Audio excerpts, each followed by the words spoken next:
Good morning. Good morning.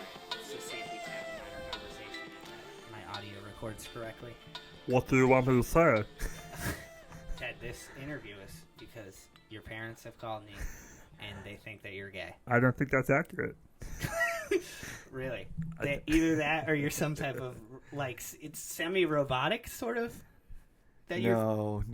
This is my voice. This is my normal voice. I'm just very... I don't know. I've never done a podcast before. This is interesting. All right. Well, here we go. Hello, everyone. Welcome to another episode of the Morning Deuce. I'm joined by a wonderful longtime friend. Fred Also first. a Friend second. Friend second. Ted Gushue. So, Ted, say hi to the internet. Hi, internet. We've got a great interview today. I'm excited to talk with you. If you're as cool as your social media presence makes you pretend that you are. Not at all. I'm nowhere near as cool as how everyone. But even if thinks you're of like me. 40% of that, Yeah, I no, feel like I'd this be could doing well. pretty, yeah, it could be pretty great. Cause, You're talking to a reformed fat kid, is what you're doing. yes, I'm aware because I knew it. Actually, I have a lot of friends that are reformed fat kids. And now I get to wear that as like a card where I was like, I knew that they were cool before they looked physically fit. I don't think I was that cool back then. Yeah, I probably should be like, I knew them when they were not physically fit and not cool. Yeah. So I don't know if that's good. I'm a late bloomer. I've invested in a lot of penny stocks, I guess, during my lifetime. And here we are. It's cheap. And now we're millionaires. So anyway, I guess to talk a little bit about what you do, the way you described it was you're deep in the classic car game, but you're the editorial director Okay. of Petrolicious.com, Yeah. which is, I think, at the current rate, is the largest classic car publication in the world. So we offer an editorial daily, something north of 3 to 5 stories a day about the classic car world. And then on top of that, we create original films every week, leveraging a network of filmmakers around the world who kind of suss out incredibly rare, fascinating old cars with beautiful stories that are owned by very interesting people. So that's pretty exciting. And just to give you an idea of how cool your life is, the last time we tried to do this, you were like, actually, I can't. I have to hop over to the UK to do this thing with this car. And then the next picture I saw of you, you're at Wimbledon. So you kind of like highballed me a little bit there, and I was like, cool. I'm like gonna just go down to the Starbucks again next to my house, and you're at Wimbledon. I don't know how to describe how easy it is to kind of bounce around once you're kind of over somewhere. I think people look at Europe, or let's say travel in general, as a very difficult thing to accomplish or a difficult thing to do. Tickets to Wimbledon are like $14. And I just saw you book a hotel room in 4 seconds. Yeah, so, it's not as big a plight as we might make it out. Growing up, because if you're traveling with a big family, it's a pain in the ass, and Yes. you would hear your mom try to book like a Best Western or something and like pull her eyebrows out, and you just kind of. Meanwhile, she has like every coupon, and like you also have like AAA and all that stuff. But yeah, like you got to realize all these places want your money. So if you're, especially if you're working with brands that are footing the bill on that stuff, it's very easy to kind of just move around. But I've been extremely lucky, and I think I got over the mental hurdle of what travel should look like and should feel like, and just want to. This year has been a nonstop around the world tour. It feels like, just because of the nature of the work we do. These cars that are owned by interesting people aren't all in one place. Luckily, a lot of them here in Los Angeles, but a lot of the cars, one car could be in Georgia on the border of Azerbaijan. We're doing a film with Jaguar around an old E-Type there that's it was found in a barn by some old guy. Well, isn't that part of the? We're gonna. There's going to be small divergent quests on this entire podcast, but I saw something and it was, I guess, like a bunch of Mercedes and Jaguars, for some reason, like old school ones, go to that part of the world, and there's like a lot of mafiosos and gangsters there that continue to use them due to trunk capacity as well as many other things. But it was really interesting to see like 1950s and 60s and like 70s Mercedes and Jaguars being driven by like Albanian gangsters and like Georgian and Azerbaijani businessmen. Sure. A very interesting cultural sort of offshoot. Cars span every stratosphere and every socioeconomic class. You know, cars are a way of American life. They're a way of life in most countries. They represent so much of your personality and so much of your character, and less so as we kind of reach homogeneity with modern cars. But older cars, you know, when you bought a BMW in 1988, you were making a statement about who you were. You know, if you bought a Jaguar in 1962, you were making a statement about who you were. If you bought any car at any point up until I think recently, you were really making a statement about who you were and how you wanted the world to see you. And that's just a fascinating psychological case study for me, to think about this huge asset that you sit in, that transports you around, that is also an extension of your personality. I think that there's very few things in this world that are so representational about the decisions we make, besides cars and maybe perhaps watches or a few other things like that, that also, you know, attract a very passionate audience. I always say, and by always say I mean I just made it up right now, but you know how people sort of look like their pets? Maybe people act like their cars. People look like their pets. I mean, I'm looking at Newton right now. Sort of, he maybe at some day will be like a reformed fat kid who loves to travel. I could see that. People sort of look like their pets and act like their cars. Do you think you find people act differently than their cars or like their cars? And then I want to roll back to my memories of you in cars, which are very funny. But go on. Well, I think that there are, again, big differences between older and newer cars. You know, like a guy who walks out and buys a new Camaro today, like with the SRT package, is not the same guy that collects a Yanko-powered Camaro from 1970. You know, like those are very different people, but one appreciates the other. And I think that, you know, there are a few classic cars that if you're into classic cars, you don't like. You know, it's not like today we're like, oh, I don't fuck with BMW, or I don't fuck with, you know, Audi or whatever it is. If you're into classic cars, you're kind of into all classic cars, or at least you're curious, and you're at least interested to see, you know, what they drive like, and what they smell like, and what they feel like, and the emotion that's involved. It's like an endless quest for knowledge about the inner workings of the difference, the nuances. Well, these cars are also not automatic, and they require a lot of work to make go.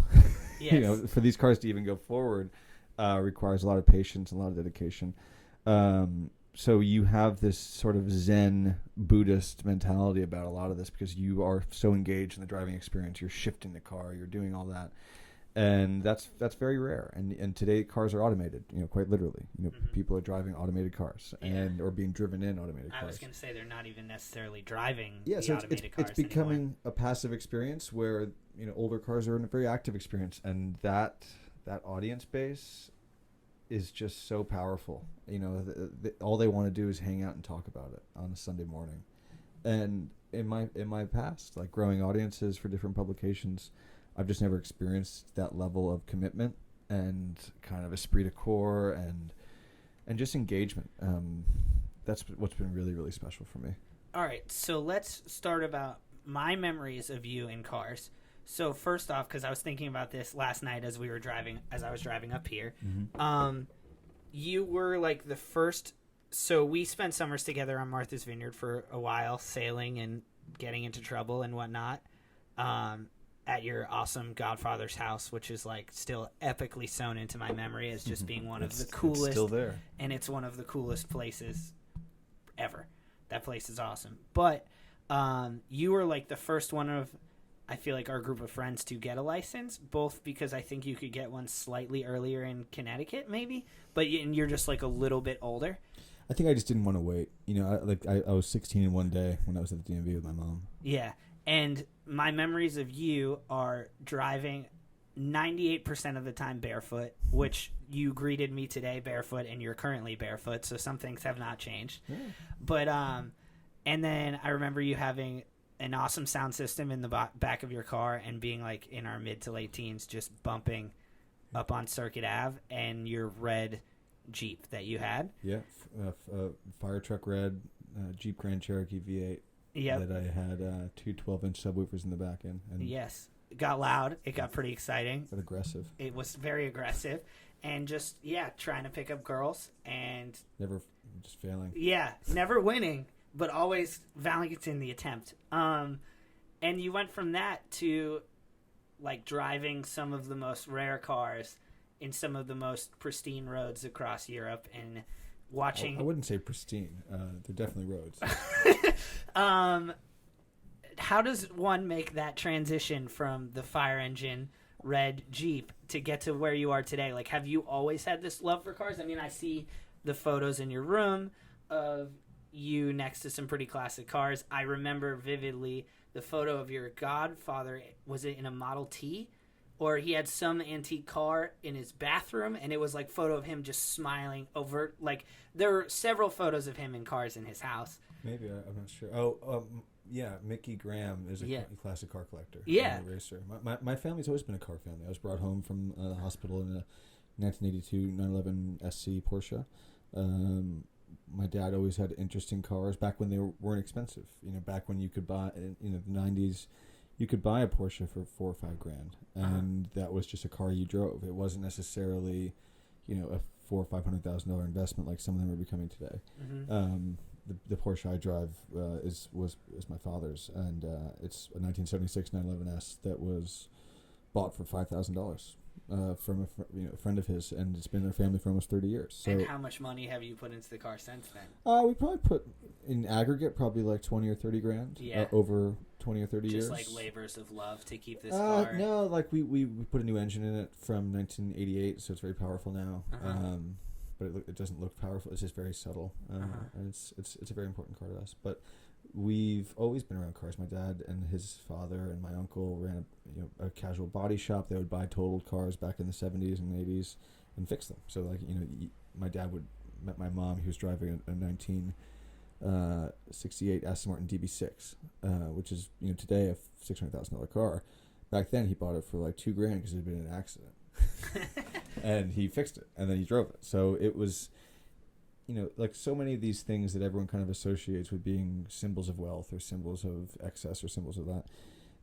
They are for some people, like the kind of people that can go swipe a black card and drive a Lamborghini out of the lot. Like, sure, those people exist 100%, and God bless them. Yeah. So someone has to do that stuff, I guess, to keep these brands alive. Uh-huh. But that was never our family. We never had money like that. We were always just more intrigued by the metaphor of how this object could distill so much design and so much integrity and so much thought and so much sculpture and so much of all these different elements of art and engineering into this one functional object. And that was a core principle with so many things in my dad's life. Mm-hmm. Like making sure that there was integrity in everything in our home. And your dad's an architect, so obviously detail oriented, sort of to a fault. I mean, like if one thing doesn't have integrity and isn't detailed enough, then the design flaw is overwhelming. They would rather spend $200 on a Lessie kettle than just have that $15 one from Good Grips company that they could buy at Bed Bath & Beyond. Yeah. Like everything had to be of integrity. At the time, I think I thought that was kind of foolish. I was like, why wouldn't you just go for the most efficient answer possible? As a kid, I was like, buy the cheap kettle. It's right here. It's literally right here. Just lease a Ford Focus. Like, what are you doing, Dad? Uh-huh. And growing up, that was just how I thought about things. But passively, I was kind of appreciating all of this integrity. And then when I got to the real world and was trying to be my own person, I realized how rare it is to have that appreciation for that integrity. So many people just never kind of evolve out of the oh yeah, it's just a car, whatever, it's A to B. Mm-hmm. Oh, it's just a kettle. Oh, it's just a chair. As opposed to I own my grandmother bought brand new an Eames chair when it first came out, and it sits in my living room mm-hmm. With the lounge ottoman and everything, and that wasn't an expensive chair back then. It was designed with integrity, and all that stuff's always been really, really important to us. So knowing that and rocking your barefooted subwoofers down Circuit Avenue to pick up babes, unsuccessfully. Did you ever think that cars would become this much of a central focus of your life? No, never. I never thought. I mean, I majored in finance with a minor in fine art photography. So let's talk about how that is, because I vividly remember you taking time-lapse photography of the moon. I have a very weird memory. You're gonna have to bear with me. No, I remember that too. And I think it's the poker player in me. Like, once I've tried to sculpt it, I can't turn it off or something. But I remember you saying that, and you looking at me as you were going to college and being like, I'm going to do finance and stuff, but really what I want to do is, like, learn how to play the stock market, get really good at it, hit it big in, like, a couple years, and then just not really have to do anything. And that was, like, your grand scheme was, like, I just want to, like, do cool stuff. So if I can just, like, get it out of the way with the stock market right off the bat, then I can maybe just, like, take some cool pictures of the moon over and over and over again. Yeah, I think everyone kind of has that moment of, you know, I don't want to do this. I remember Marcus Garfinkel, that kid we grew up with, and he always kind of fetishized who makes movies now. His father, who had retired at the age of like 33, and I think retirement is something that we all kind of look at as like a finish line. And I also just didn't appreciate, like, for my own father, that he never wants to retire. You know, he wants to design homes and do beautiful things and, you know, create stuff till the day he dies. So they're just two very different philosophies. And I think at the time I found it much more attractive to be the guy that could afford to hire my father than to be my father. And growing older, I that's deep. I less and less value being the guy that could hire my father, and I more and more appreciate what my father did. And was that a slow transition or a quick one? Because that's a pretty deep statement to make. No, I think it's a slow one. I think it's I don't think I'm there that personally, because I can remember my dad still to this day, like, making me doing ridiculous yard work that I hate for just chores that became repetitory. Sure. And him being like, if you don't know how to do this, how are you going to do this when you grow older? And me being like, well, I'm just going to take this time to being successful in some other way so that I can get someone else to do this. And I don't like yard work still, but I appreciate the subtlety of, like, caring about the things around you and what you're sort of creating and what you've become and taking control of your niche. But I don't think I've made the transition to where you seem to be, where you're like, oh, now I realize that, like, doing labor is more than just doing work, sort of. Well, I've also been very lucky through a lot of my work is I get to, you know, I think a lot of people look at a lot of these cars or a lot of these toys or a lot of these trips or a lot of these things as the reward for a lifetime of hard work. And I've been very lucky to be able to experience a lot of them. And I find a lot of them to be hollow. You know, I've driven Rolls Royces. I've driven all these, you know, these products that are, you know, ostensibly what you get to use when you reach that final echelon or something. And I don't want to use them. You know, even if I did become something that someone could afford to buy a Rolls Royce, or someone could afford to do, who could afford to travel to a lot of these places on his own dime, I just don't think I'm not so sure that I would. I'm not so sure that would be something that I would be in a position to actually, you know, I'd much rather keep my car in perfect running order and drive the wheels off of it and, you know, love it for the rest of my life than go and lease a new Lamborghini every year. It's a fundamentally different way I've started looking at a lot of these things. So, and it also reinforms my decision and ability to work hard, because it's not to get to that point where, I could finally get a Lamborghini. It's like, I've driven a Lamborghini. It's a beautiful car, incredibly engineered, but it just doesn't excite me in the same way as like an old car. That you've, like, put love and has value and character. Like, having my rent-controlled apartment here in Santa Monica with, like, with nice tables, like, that's more important to me than having, you know, some cliffside bond lair. Of course, it'd be fun to have that stuff and fun to try it, but it's not a priority. You know, your priorities shift, I think, a lot as you grow older.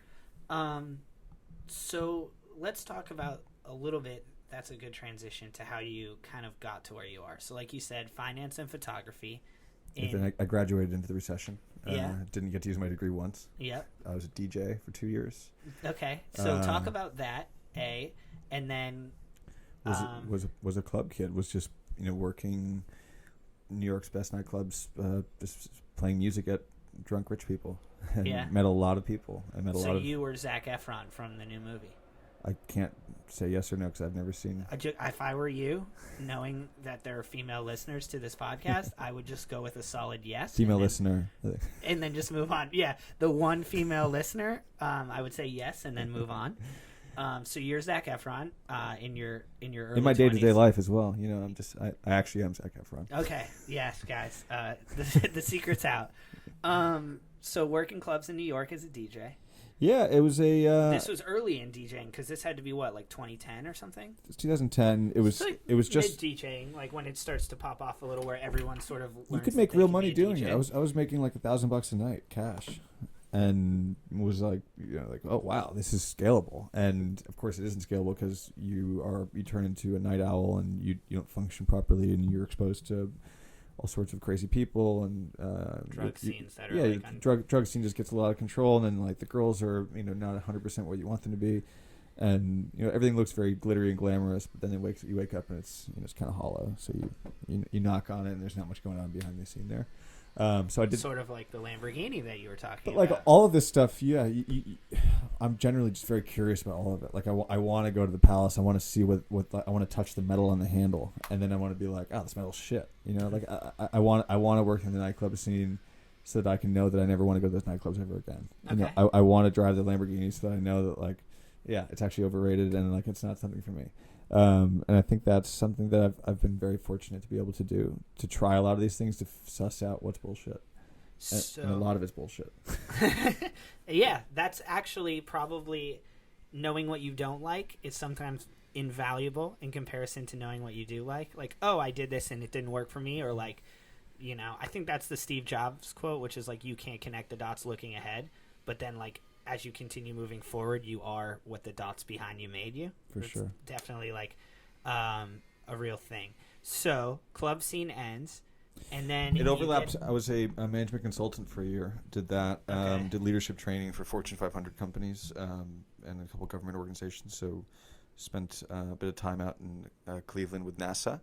How do you convince NASA that a college kid who is a club DJ is a good fit for their leadership management program? One of the partners at this at a small management consulting firm was a frequent patron of mine. It would come out to the nightclubs and would hang out and was a bit of a spender. And we just struck up a friendship. And then I was always kind of voicing how much I wanted to move into something more structured and more regular. So for a year I did both. I was working basically 18 to 20 hours a day.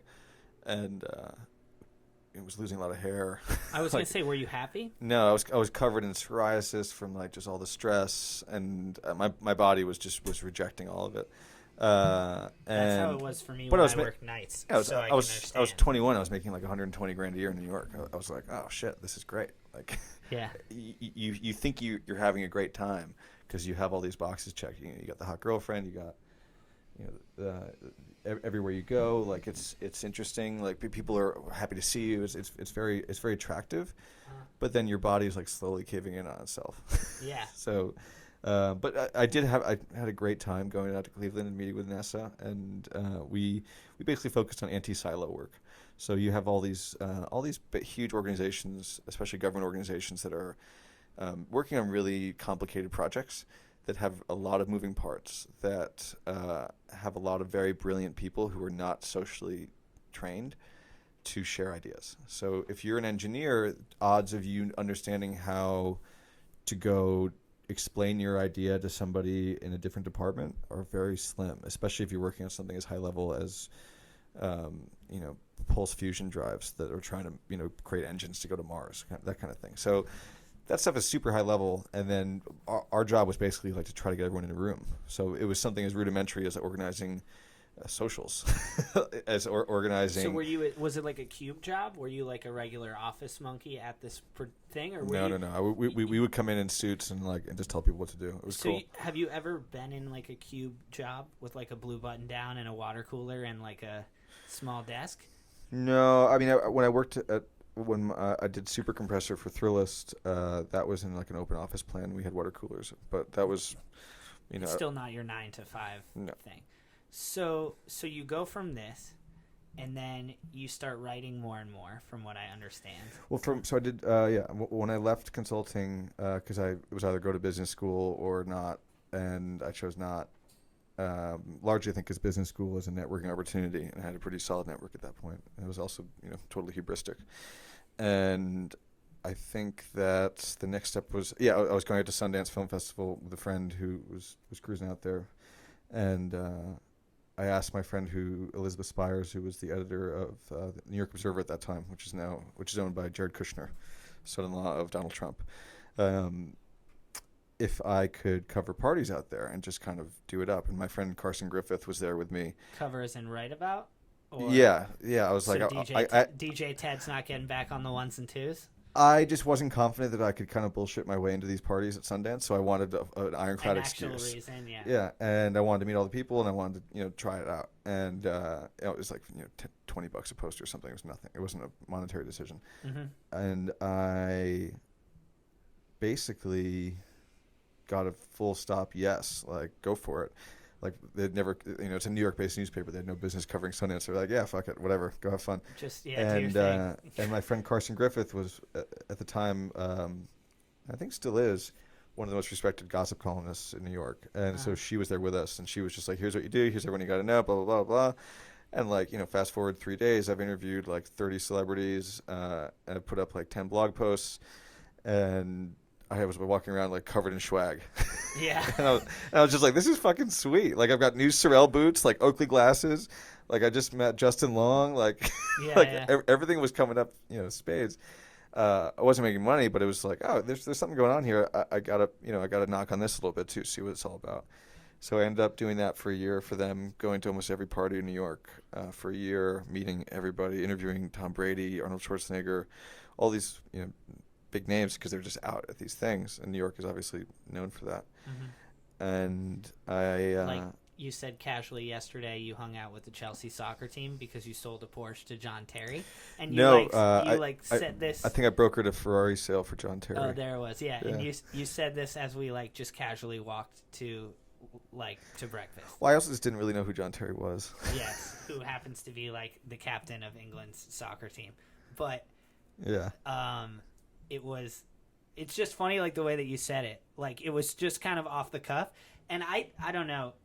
There's times where I feel like, because where we grew up, there were lots of, like, celebrity personalities that would maybe come summer there. And then, like, obviously all of your experiences. Well, you realize people are just people sometimes. Right. To touch on that, I think growing up, one, we are probably some of the most fortunate human beings on earth that we got to spend our childhoods living comfortably on one of the world's greatest vacation islands. Yeah, like, but I have pretty insanely rare. I probably haven't said thank you enough, and I'm very thankful. We also just took that stuff for granted when we were kids, yeah. And the amount of work and effort and money and love and care that went into making sure that we had spectacular summers as kids, and I think this goes for anyone who had any summer as a kid. Like, it takes real effort on behalf of your parents to make sure you have a magical summer. Yeah. And when you're a kid, you're like complaining because your life jacket's too small or something, or like like you got sunburn on your arm, so you're like pissed off. It's you're covered in sand and you haven't showered. Yeah, it's like go fuck yourself. Like I just my dad was like, I just spent all this money to do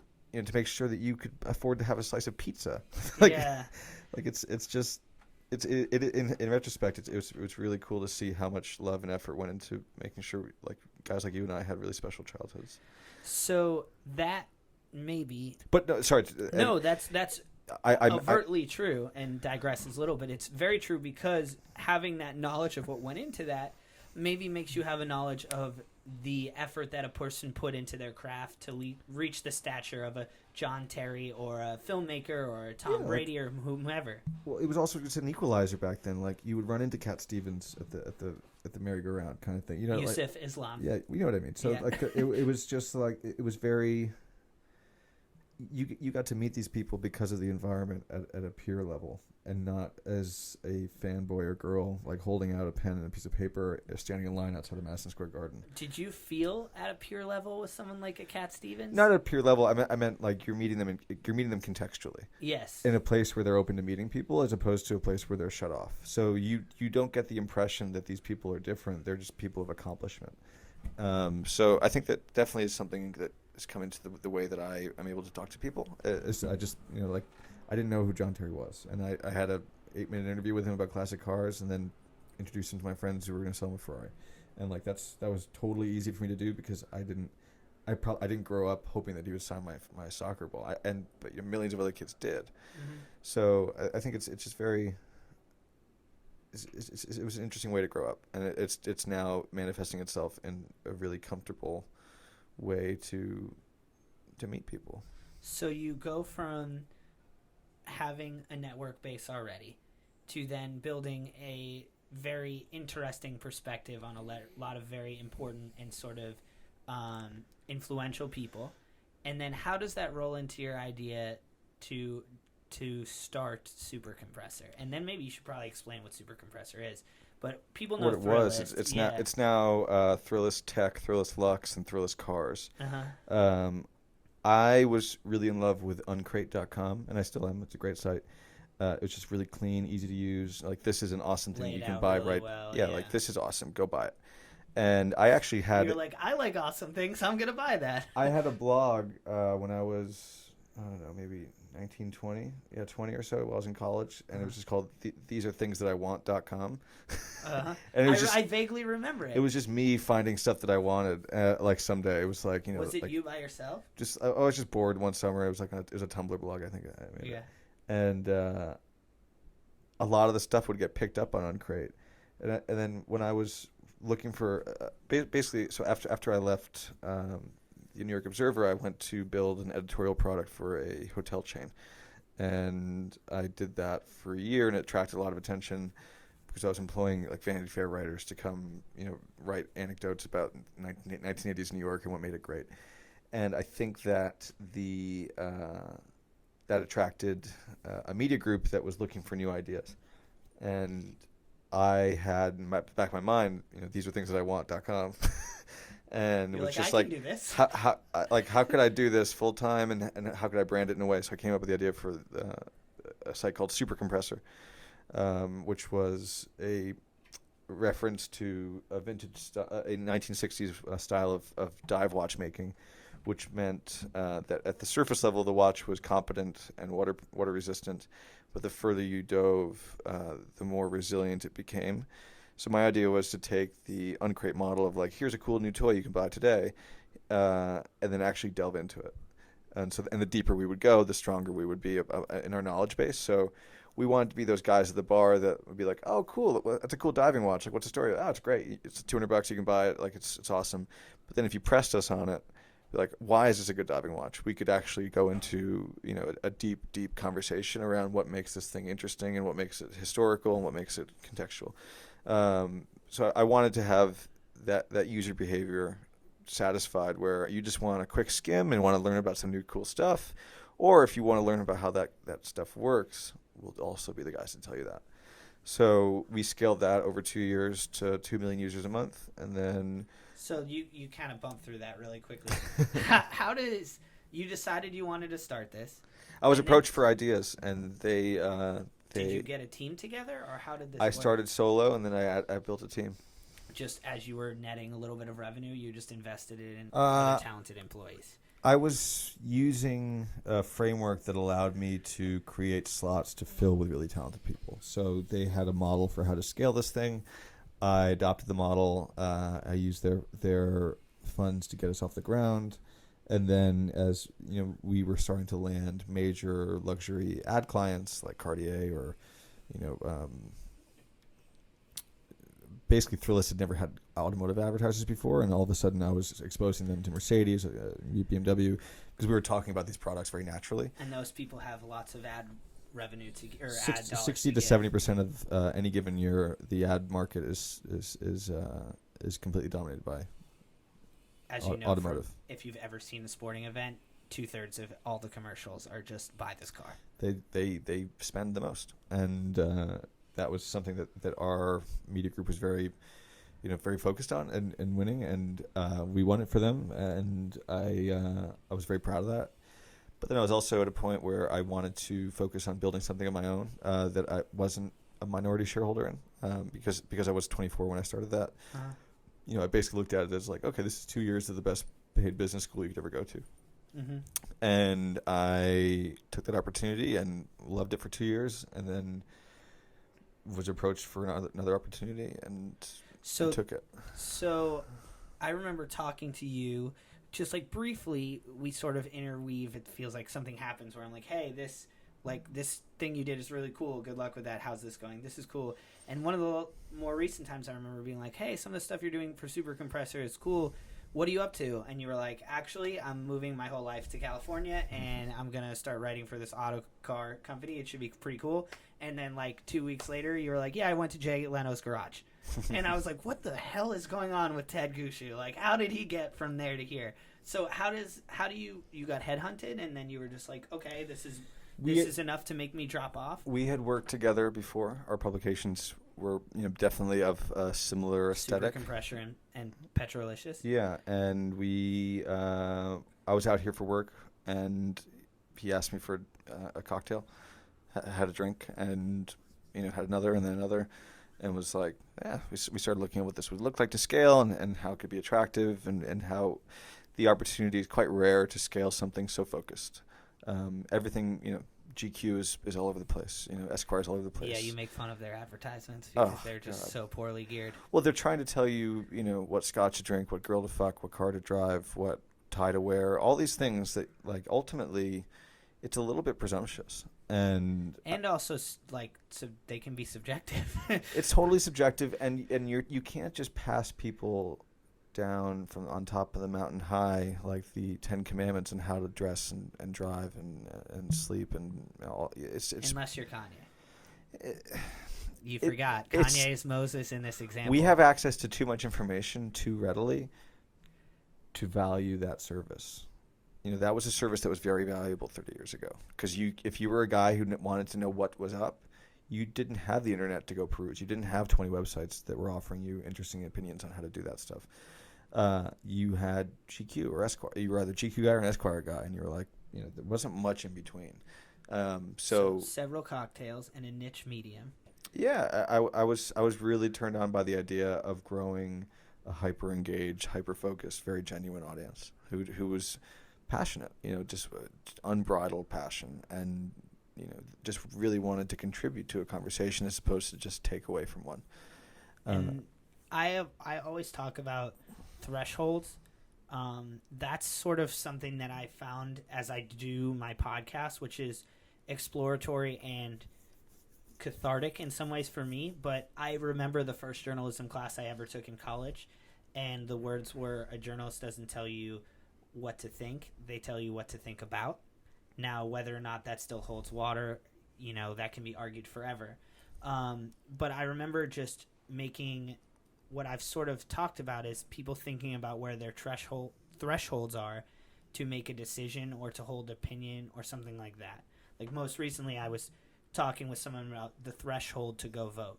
We have only 30% or so voter contribution, and so many people, the threshold to post an emotional thing about who you like or don't like on Facebook is so much lower than the threshold of getting up in the morning, altering your day, going to the voting booth, and voting in a non-presidential year for a local government election.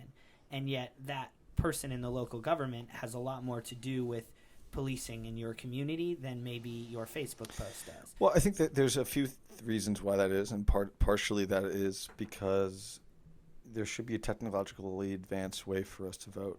We should be able to participate in democracy digitally. We shouldn't have to get out, stop our day. It's like, basically have a light form of jury duty to go schlep down to wherever the location is and actually press the button. Like I've got a hyper secure device with fingerprint technology in my hand right now. Mm-hmm. Like this thing is fully capable of allowing you to vote. Mm-hmm. And in many countries that is the case. I think there's your lookalike dog barking along with us. Yeah, it's voter turnout is. Obviously this is a tangent here, but voter turnout is low. I'll bring it back. Don't worry. Voter turnout is low because the medium hasn't caught up with the message, and I think that's the truth for so much of what people consume. It's in so many ways it's a metaphor for why GQ is struggling. Like it's a.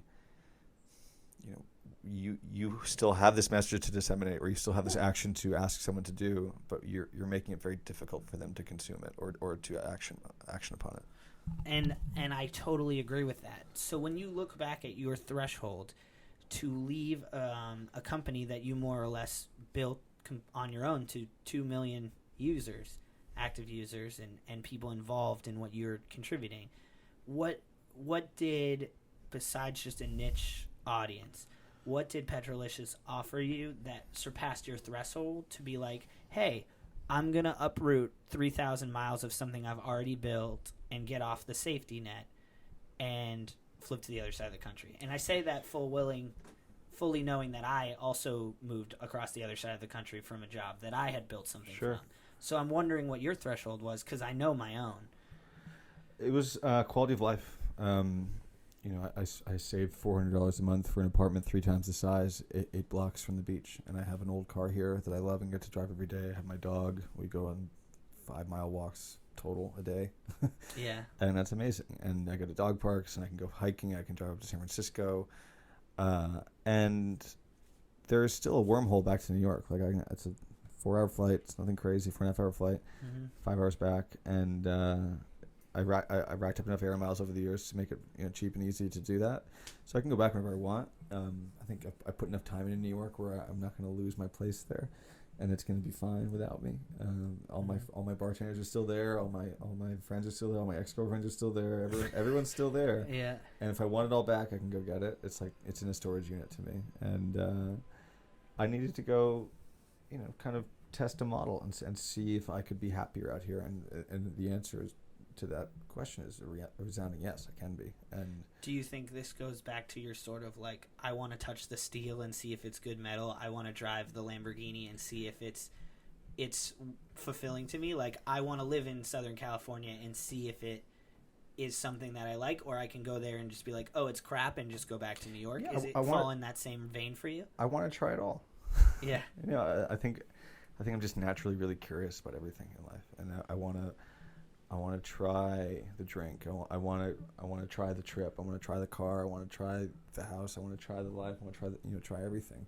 And then you pick and choose things you really want to invest in.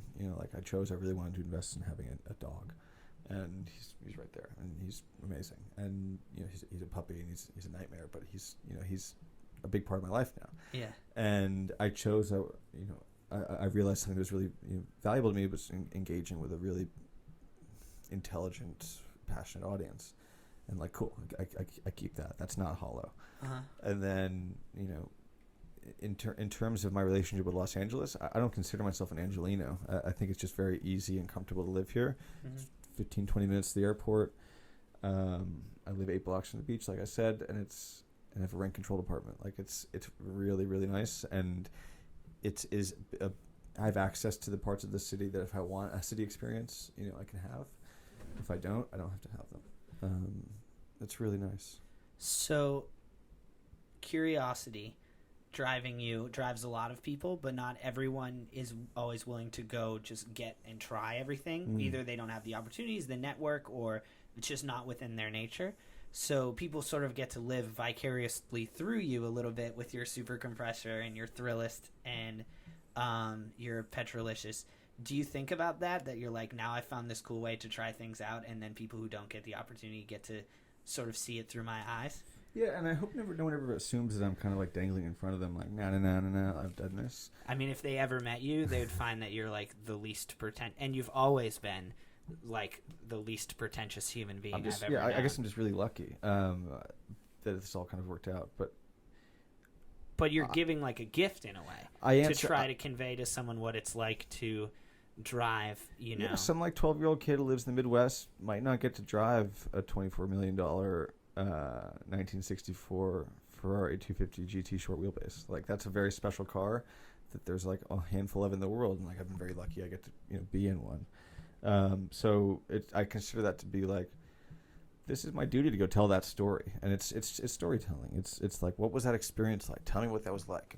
It's when you see your buddy at the bar and he just got back from parasailing or something, like, wow, what was that like, dude? Like, what was it like to soar like a bird? And like the guy tells you a cool story, and you walk away feeling like you at least participated or can take away from it, and you can learn something from that. So I think in that respect, it is a little ridiculous, the amount of things I get to try. But I'm very proud that I'm able to document them properly. I'm able to photograph them beautifully. I'm able to tell the story articulately, and people can jump in the comments and really share their own experiences with that thing. And whether that's a car, whether that's a trip, whatever it is, people are able to engage with it positively. So I'm a pretty big Bo Burnham fan, just because I think he's brilliant and hilarious. And then as I looked into his background, I found how many things in his life closely resembled mine, from like where he grew up and all these different things. And so I was like, oh, now I understand why I totally think you're so funny, because like we just share so many similarities. But one thing that he says is that basically when you grow up as like an 80s, 90s kids, everyone told you that your opinions matter and your feelings matter and that you should share them. And he's always like cynically like, they don't matter. Like in the spectrum, they really don't matter. But some brilliant people created social media where you can share your thoughts and feelings to an audience as though they matter, even though they actually don't. And the audience gets to decide if they matter. The audience gets to decide if they matter, while meantime other people make money off your thoughts and feelings, even though they most of the time, 900%, like 95% of the time, they don't matter at all.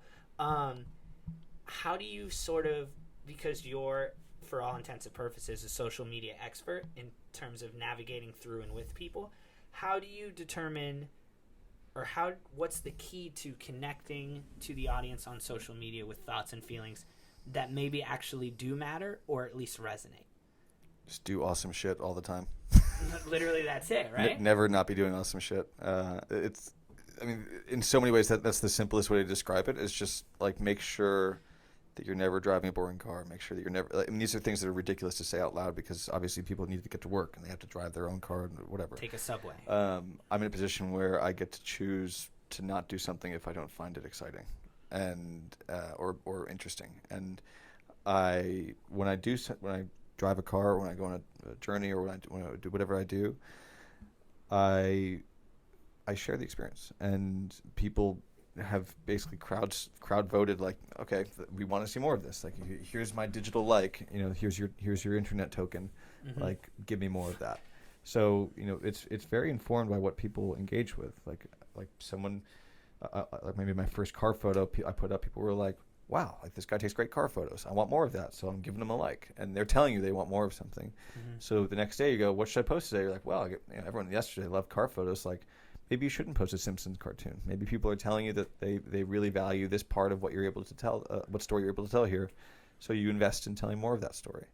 And of course, much like Henry Ford, you can't invent the car unless you kind of go out on your own and do it. What was the quote? He always said, if I'd asked what people wanted, they would have said a faster horse. And that's true for a lot of things. But you throw some stuff at the wall, stuff sticks, and then you see what sticks, and that also coincides with what you actually are able to deliver on. And then you throw more of that. Yeah, like making a witticism about an election is fun and easy, and if people engage with it, then maybe you have the license to do another one. I think those things kind of unlock tiers of like people are very comfortable receiving certain messages from certain people. They want a certain message from Fox News, they want a certain message from MSNBC, and when those channels diverge from that, their ratings drop.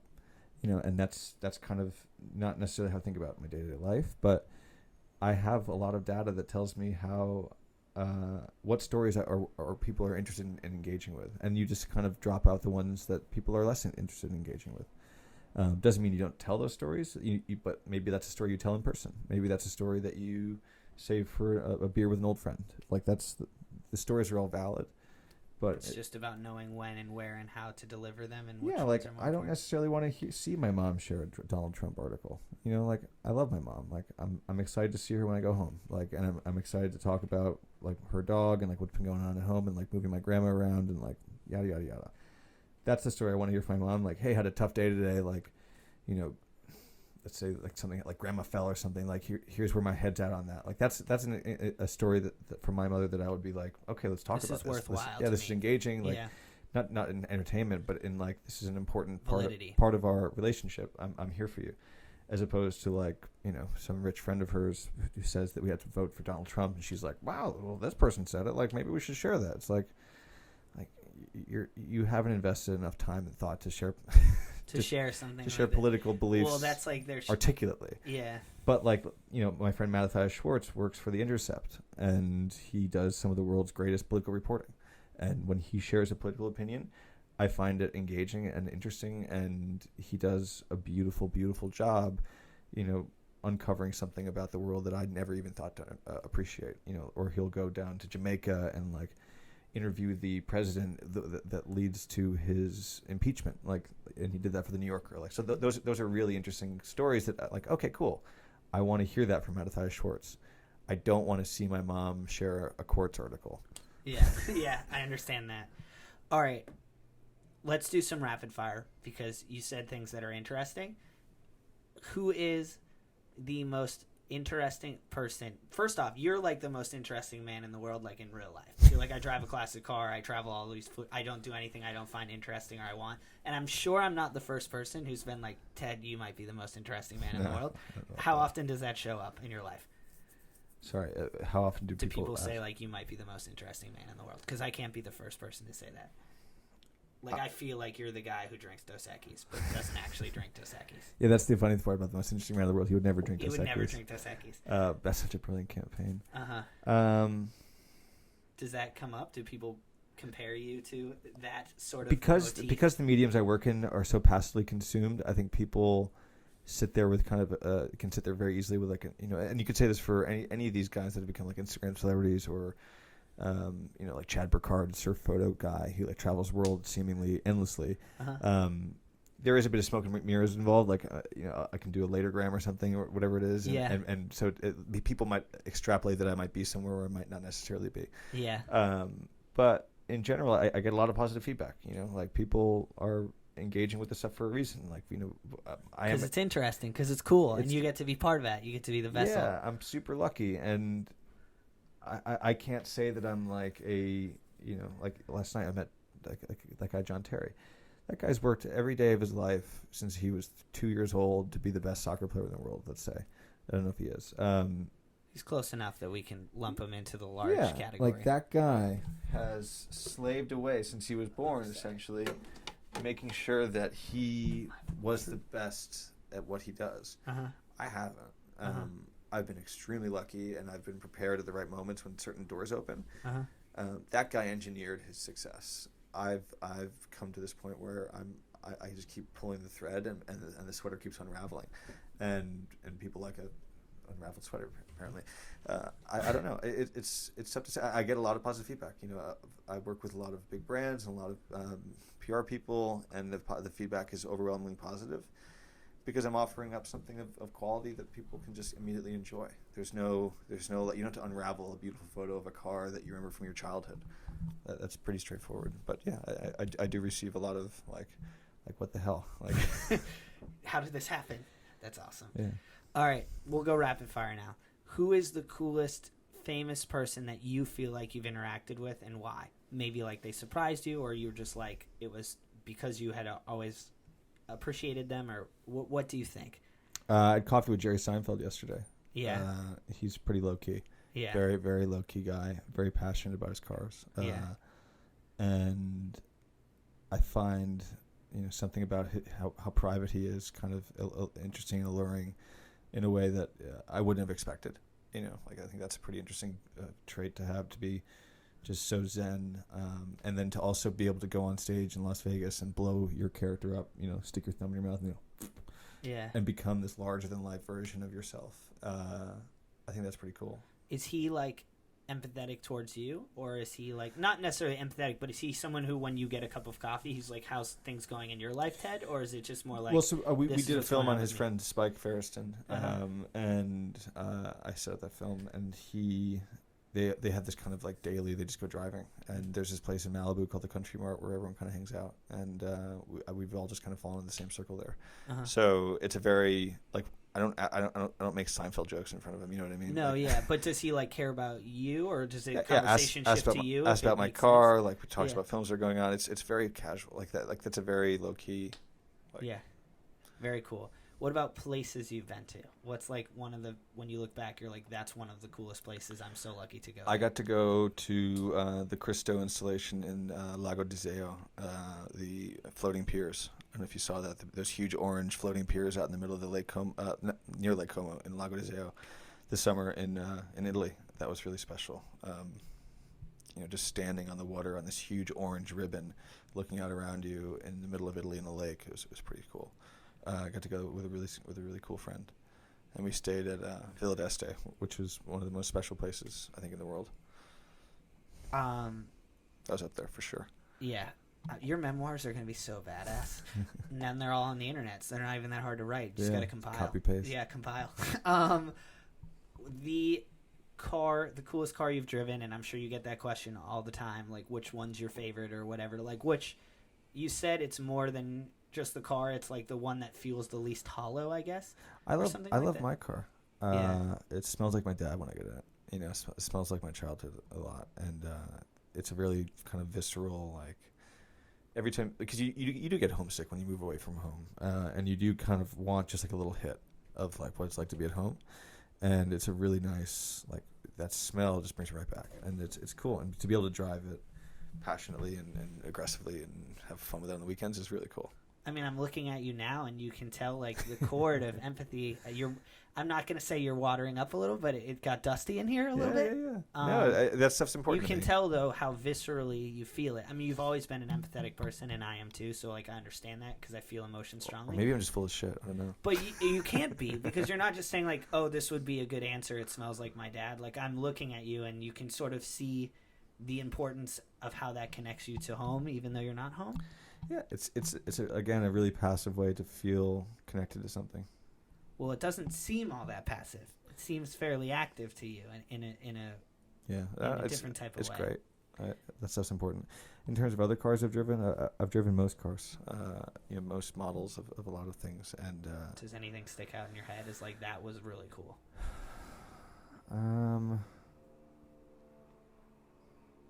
It's tough to say. There's a lot of stuff I've enjoyed, a lot of stuff I would never drive again. A lot like Land Rover, like Series 2 trucks, like those cool kind of badass like trucks that we grew up looking at. Yeah. Fucking nightmare to drive. Really?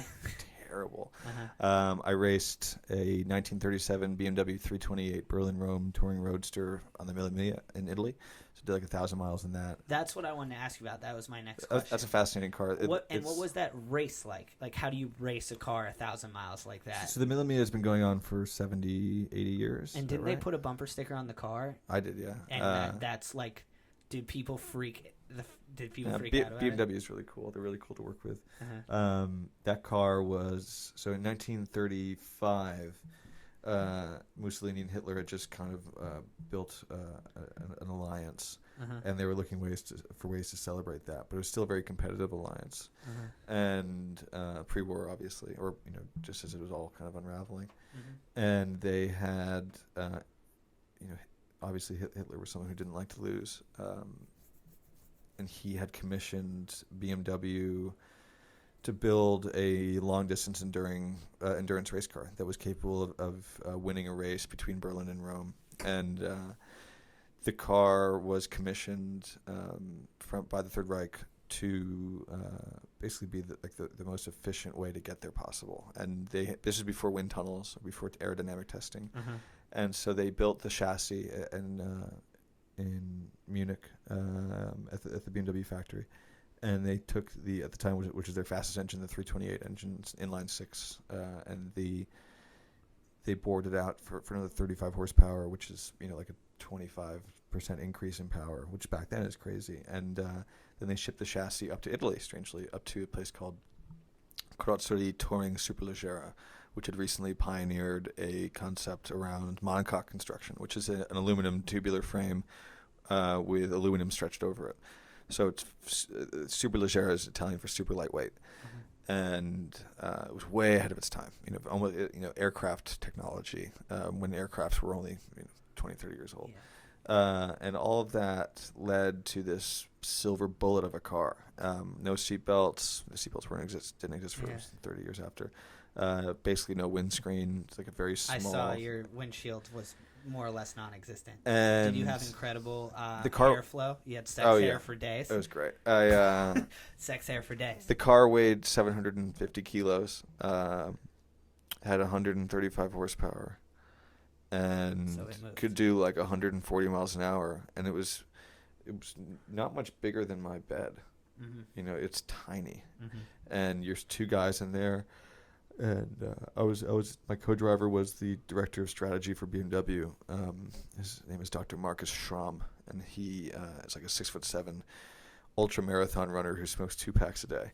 So he runs marathons in the North Pole, for instance. Well, he's probably ripping a butt on mile 4. In total beast. You know, like when he would drive, I would be genuinely afraid of my life, but also very confident that if we were going to die, at least he would make the news because he's so important. He's so important to BMW. Yeah.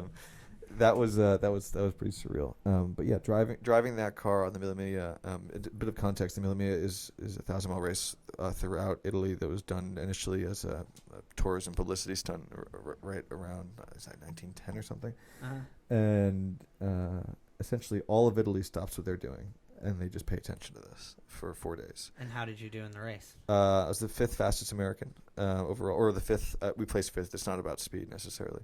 But so the cool part is you have a police escort the entire time, and you're doing like 120 through very small streets. Then you dive into a castle village on a hillside, and you drive where cars aren't allowed, and the entire town is there. So you've got, like 2,000 people packed into a castle that you're driving through at 40 miles an hour, cheering you on and like high-fiving you. Oh my gosh, that's so awesome. So most of the people that get to do it are retired people that have made this a life bucket goal, and it's kind of unprecedented. Somehow lucky Ted just I got to do it. His way in there. It's a little ridiculous, and I documented the whole thing, and we've built a great relationship with BMW, and we've converted them into an advertising client now. So they are a long-term partner, for instance. Yeah. And that's exciting to me. Yeah, clearly. At least you're so self-aware. I mean, there are so many people that might not be as self-aware, but you seem overtly self-aware, which is great. We're winding down on the end of these. Snapchat. Some people say it's the next version of where social media is sort of going. Other people don't feel like it's as monetizable as other social medias that we have. Are you into it, not into it? Do you use it a lot for your current business? What is the value of Snapchat to someone like you? Social media isn't linear. We're not on a linear progressive path. I think because for a while maybe it was. Like we moved from everyone gets a GeoCities page, then they get a MySpace page, and then when Facebook came out, they had a Facebook page. I don't think Facebook's going anywhere. I don't think Instagram's going anywhere. I don't think Snapchat's going anywhere, meaning that these things aren't going to go away. They can coexist. They can all coexist. These are media. Like we've all demonstrated there's a hunger to consume this content from our friends, family, and brands.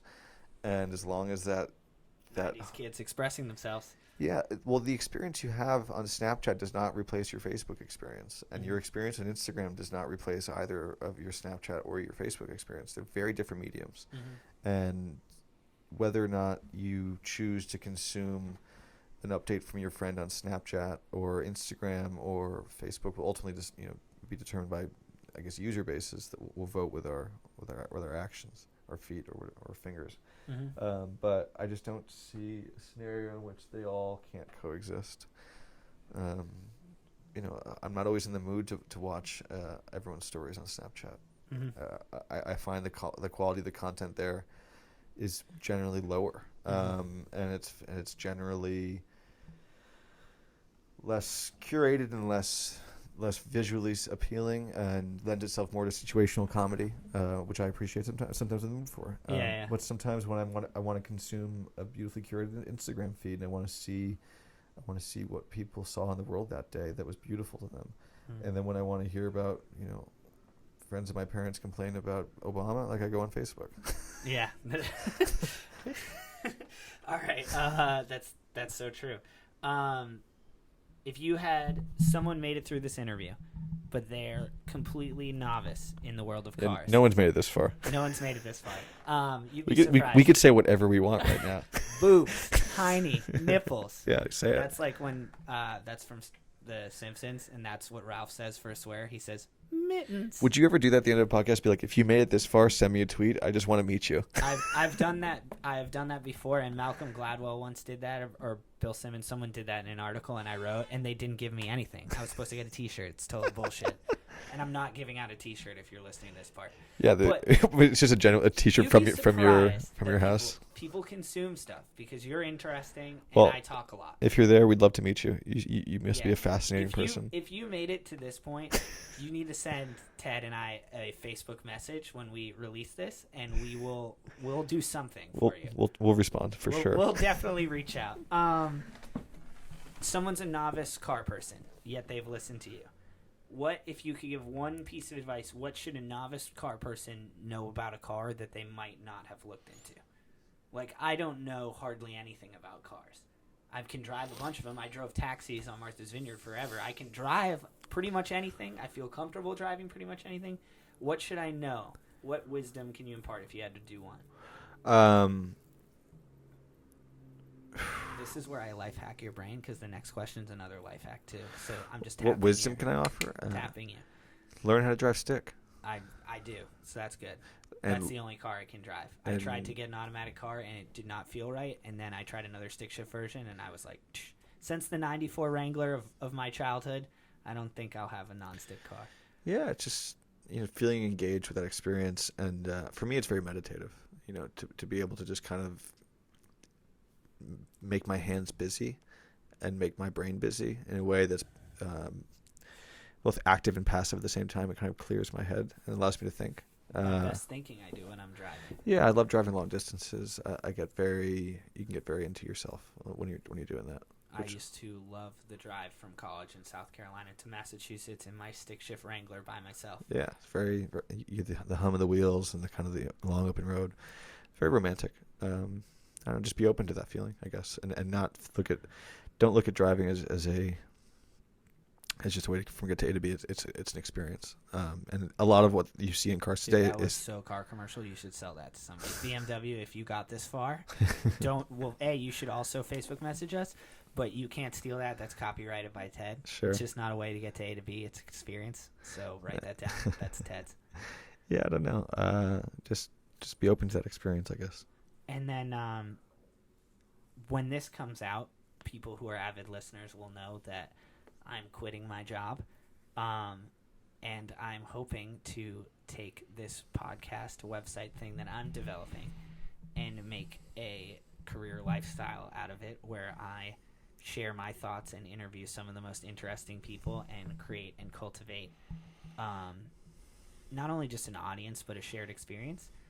What one piece of advice can I tap from your brain to make this go to another level? No pressure, but like the fate of my entire life is hanging in the balance of this question right now. What's that Steve Jobs quote? It's like, stay hungry, stay foolish, or something, some bullshit like that. Yeah. I don't know. I think that there's you would steal someone else's quote and then not really know it. Yeah. I think the life and death of any interview show is whether or not you can kind of quickly tune in and appreciate what's going on without having to get the full context of the picture.